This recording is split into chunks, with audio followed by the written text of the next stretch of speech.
welcome to the Penguin Prof channel. I'm Valerie Pennington. I'm a biology professor at Southwestern College, and I'm also the Teaching with Technology coordinator. And today I want to talk about how you can look and feel better when you are talking to a camera.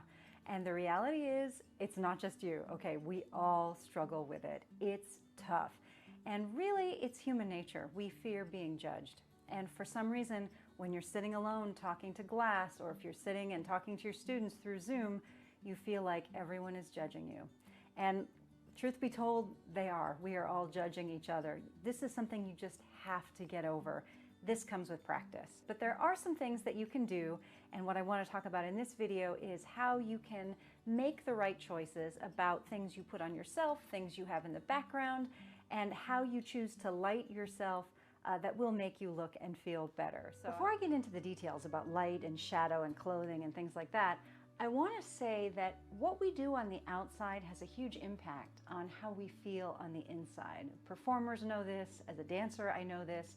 So these things do matter, not in the way that you might think. It's not necessarily about how the viewers see that outfit or that color choice. It's about how the choices you make affect how you feel.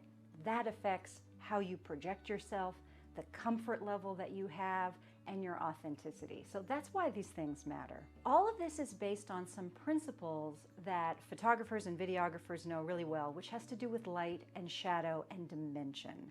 So the issue is you want to look as natural as possible, but you are a three-dimensional human in a three-dimensional space, but everyone is watching you on a flat screen. So we want to make choices that avoid enhancing that flatness, if you will. So the idea is that light will make things look more forward towards the viewer, and dark things and shadows look like they recede away from the viewer. And what you want is to have a nice balance. You want to have nice depth. You don't want everything to look flat. So when you choose, for example, where you're going to film and what you're going to have behind you, these are really important things to consider.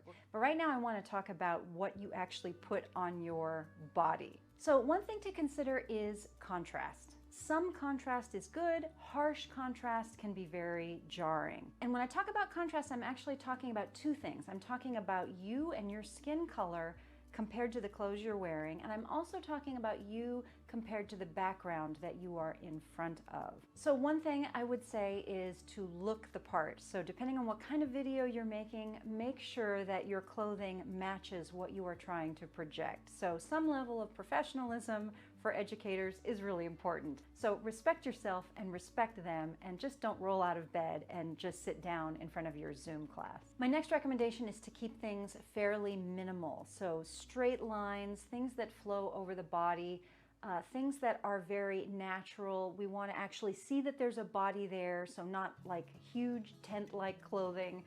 Choose things that suit your frame.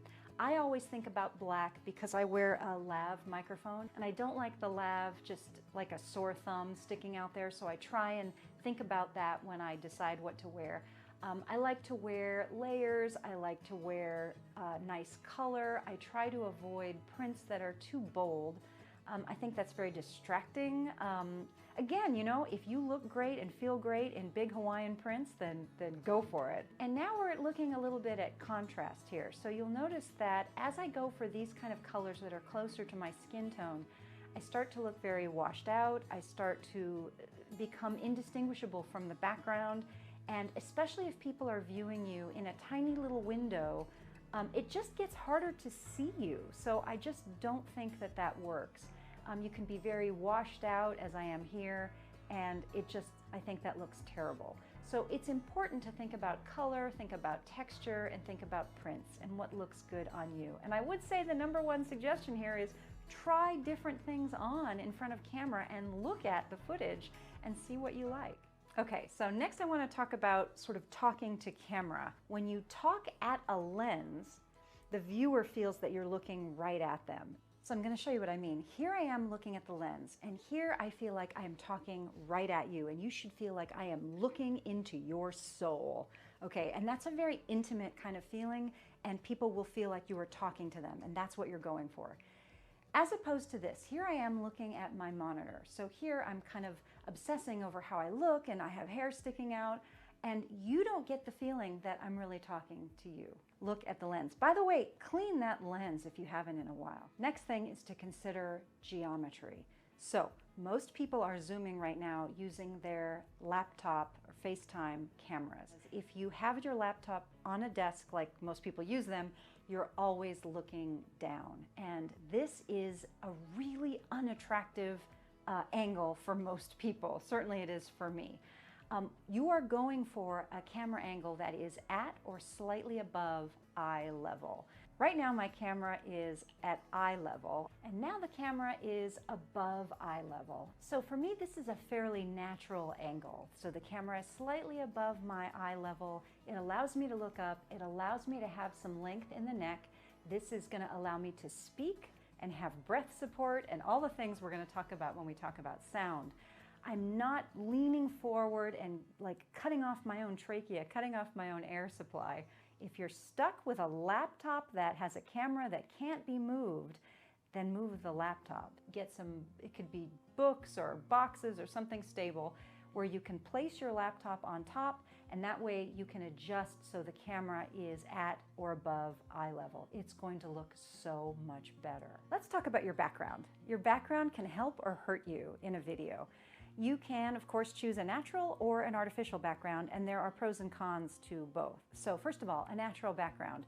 The advantage is, of course, it just looks better most of the time because it's real and it's three-dimensional, and we're trying to make you look three-dimensional, right, on a two-dimensional surface, and it can add visual interest. However, sometimes it's just not possible to use your natural background, or you may have privacy concerns, in which case a virtual background is fantastic.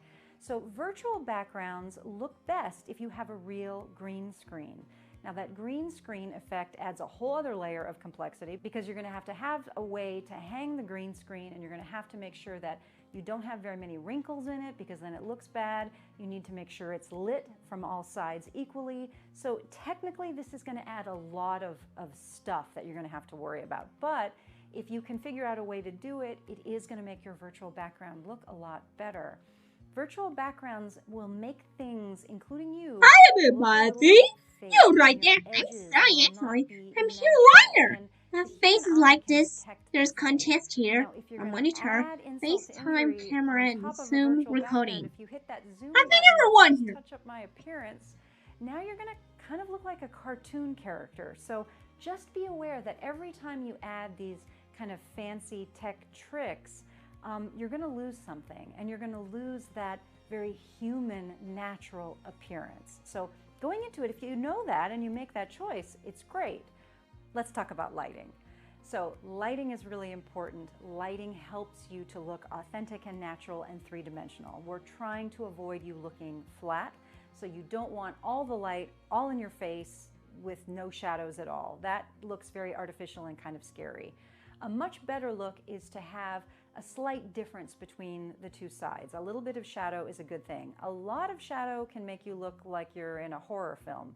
So the best thing to do is to go around your house with that camera that you carry with you everywhere, your phone, and check it out and see. Hold the camera up in different angles and in different rooms and with different lighting conditions, and see what you like. See what looks the most flattering, and then try and figure out, can you replicate that in your filming environment? Or can you just move your filming environment to wherever that was, where the lighting was so great?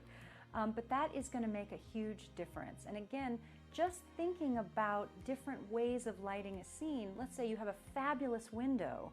Can you turn yourself so that you get the best light out of that window, and maybe balance it on the other side with a desk lamp, something like that? Sometimes, that's all you need to do. Just adjust the lighting that you have so that you get a nice, natural look. I get a lot of questions about body movement.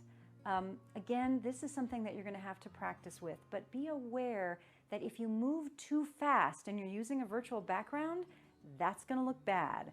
So make sure your movements are a little bit slower. I would say that it is very important to use your hands, use your body, use your neck and your face in a way that is natural. Don't go real robotic and nervous looking and tense.